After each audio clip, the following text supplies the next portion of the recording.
my beloved Boss Mike Cervera.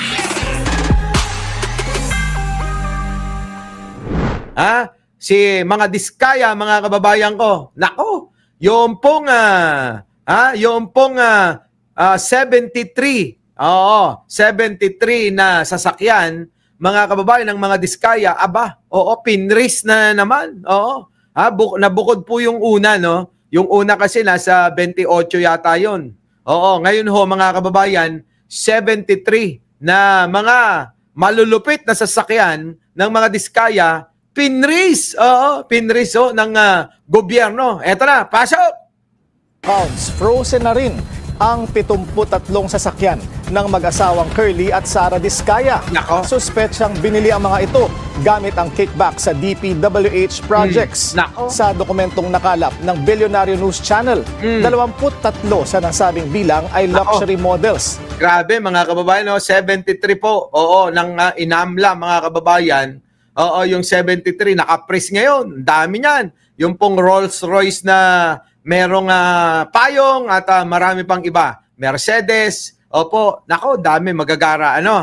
Kasama ang Rolls Royce na may kasamang payong. Ay, teka muna. Sabi ni Erico, 526 pa lang daw ho yung nagla-likes. Baka naman, wala pa ho sa 1/4 yung like po ninyo. Oo, dagdagan nyo, mga kababayan. Ito na. At dahil mas type down ng mga Diskaya ang rare editions, tinatayang nasa 250 million pesos ang halaga ng frozen assets. Grabe, 250 million pesos ang halaga ng hindi lang siguro yan, mga kababayan. Oo, hindi lang siguro 250 million pesos. Sasakyan pa lang po yun, mga kababayan. Sasakyan pa lang po yun. 250 million. Tinatayang 250 million yung pong mga naka-freeze, na mga sasakyan, bukod pa riyan, yung pong kanilang mga bank accounts na napakarami. Napakarami nun na daang bilyon ang transaksyon, mga kababayan. Daang milyon ang transaksyon. Bilyon daang bilyon ang transaksyon. Oo, nauna nang na-freeze yun. At eto na nga, pahabol uli, mga kababayan, talagang hindi ho yata titigilan itong mga Diskaya. Mukhang wala hong matitira sa kanila. Walang matitirang pera. Lahat, mga kababayan, ibabalik sa gobyerno at sa mamamayang Pilipino. Type down ng mga Diskaya ang rare editions, tinatayang nasa 250 million pesos ang halaga ng frozen assets. Kita nyo, 250 million. Ito ho yung sinasabi ni Sara. Hindi ho si Sara Diskaya, si Sarang Buang. Oo, yung baliw na Sara, mga kababayan ko, na tila ba daw walang ginagawa ang gobyerno para ho solusyonan ang problema dito ho sa flood control scam, mga kababayan. Ano tawag ho rito? Sa pagpe-freeze ng mga ari-arian ng mga nasasangkot.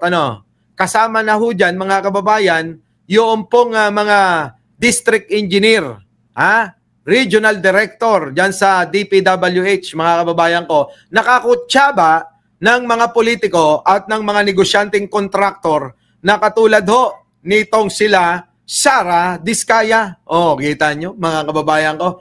Yan ba yung walang ginagawa? Yan ba yung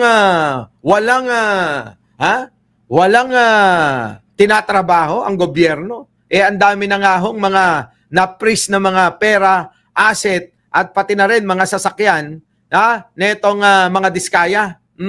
Hindi naman kasama rito ang ilang sasakyan na flinex na mag-asawa sa mga vlog tulad ng Mercedes Maybach, Mercedes-Benz G500 at Range Rover Autobiography. Ang dami, gaganda ng mga sasakyan, mga kababayan ko. Bangklase.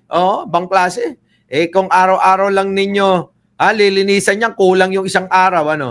Sa isang araw ho, nalilinisan, kulang yan. Kulang ang isang araw para linisan yung mga sasakyan na yan. Kapansin-pansin namang karamihan sa mga luxury car na bili nila sa second half ng Duterte administration.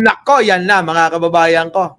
Karamihan daw ho ng mga sasakyan, nabili ho nila noong pong administrasyon ni Digong. Kita nyo? Ibig sabihin, ito daw hong mga Diskaya kasi ang numero 1 na kontraktor ni Duterte. Kaya ho mga kababayan, ito na, at talaga namang nakaipon ng sandamakmak na kwarta.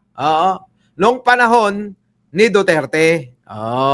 So ngayon mga kababayan ko, i-connecta ninyo yung hearing dati ni Marcoleta na ngayon ho talagang nababas ng husto.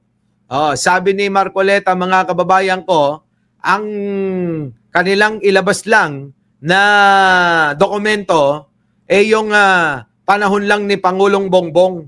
Hindi na daw ho kailangan yung dokumento nung panahon ni Digong. Kita nyo ho mga kababayan ko, talagang yung hearing ni Marcoleta talagang alam nyo may kikilingan mga kababayan. May kikilingan, parang linya sa mukha niya mga kababayan na mayroon talagang pupuntahan kaliwat kanan. Ano po? Yung linya ho ng mukha ni Marcoleta. Parang ganun. Siguradong may pupuntahan sa kaliwat kanan. So yan mga kababayan ko. Ano masasabi nyo dyan? Sayang yung mga sasakyan. Napakarami. Pero ngayon, kung dati, malaya mong gagamitin ang bawat isa dyan sa mga sasakyan. Ngayon ho mga kababayan tila ba pinagdamutan ng tadhana? Lahat yan wala. Hindi nila mahawakan, hindi nila magamit, hindi nila masakyan. Mga kababayan ko, sakit no? Saklap. Paano yan? Sanay na sanay ka na mamuhay ng masagana at ng ikaw ay pinupuri lagi ng maraming kakilala. Ang hirap nun. Mga kababayan, bigla ka na lang ngayon, parang magiging mukhang basahan na lang. Kung dati, kulang na lang ikay luhuran ng marami. Kahit mga artista, mga kababayan ko, kulang na lang sambahin itong si Sara Diskaya. Pero ho ngayon, mga kababayan, karamihan yata dumistansya. Mukhang iniwan na ho si Diskaya ng kanyang mga kakilala dahil ho rito sa kanyang kinakaharap na mga kaso. Ano po? Baka ho nahihiya sila na maling kay Sara Diskaya na ngayon. Samantalang nun halos himod sa puwet itong mga ito. Ano po? Nako, kawawa naman. Kawawa naman. Tuloy, Kuya Mike. Alin? Ang itutuloy natin. Nako, mga kababayan ko. So yan, balikan naman natin. Etong si Saldico naman, mga kababayan ko. Si Saldico ho, mga kababayan, magiging pugante na. Ituturing na daw ho na pugante itong isang mandarambong na ito, mga kababayan. Isa daw ho itong magiging pugante na. Pasok! Turing na pugante si dating Ako Bicol Party List. Ayan, mga kababayan ko. Lahat hahabulin daw ang yaman netong si Saldico, mga kababayan. Naku, napakaraming pera neto. Ang pera ho nito bilyon-bilyon, mga kababayan. Baka maaari pang umabot kung lahat-lahat ay umabot ng trilyon. Kita nyo ho? Hindi pa ho, mga kababayan, na itong kayamanan nito, malamang ho, pag hahabulin, baka umabot pa ho ng trilyon-trilyon. Hindi ho bilyon. Hindi ho milyon. Hindi ho bilyon. Trilyon-trilyon, mga kababayan. Nako, eto na. Sige, pasok. Posible nang ituring na pugante si dating Ako Bicol Party List Representative Zaldico oras na maglabas ng arrest warrant ang korte. Nako. Umuwi man daw o hindi ang dating kongresista, tiyak na hahabulin ang nakulimbat niyang yaman at pera. Yan ang agenda report ni Joash Malimban. Nako, hahabulin, mga kababayan, ang lahat ng pera, kayamanan, mga kababayan ko. Siyempre, pag nagnakaw ka, hindi mo lang naman itatago yan Kundi mga kababayan, gagastusin mo rin. Ngayon ang tanong ho mga kababayan, may ibabalik pa ba ho yung mga nagastos na mga ninakaw neto? Siguro hindi na nagbuhay hari na ho ito ng matagal. Tatlong choppers na pagmamayari umano ni resigned ako Bicol Party List Representative Zaldico ang sinubukang i-deregister ng mga kumpanyang konektado sa kongresista. Nako, ibebenta na ho yung mga chopper ni Zaldico ho, mga kababayan. Mukhang pinaplano na ho na ibenta ito hong mga chopper, na ang gaganda ho, tatlo-tatlo mga kababayan ng chopper. Kita nyo ho, yaman Yan ang sinasabi ko. Hindi ho nagkakasya ang isa na chopper para kay Zaldico. Kung hindi kailangan, tatlo mga kababayan. Tatlo. Yan ang napag-alaman ni DPWH Secretary Vince Dizon. Ayon daw sa report ng Civil Aviation Authority of the Philippines o CAAP, kaya umano sinusubukang i-deregister ang naturang aircraft assets ay para maibenta ang mga ito. Dahil hindi mo maibebenta at hindi maibibili, mabibili ng gustong bumili nun kung hindi i-register sa Pilipinas.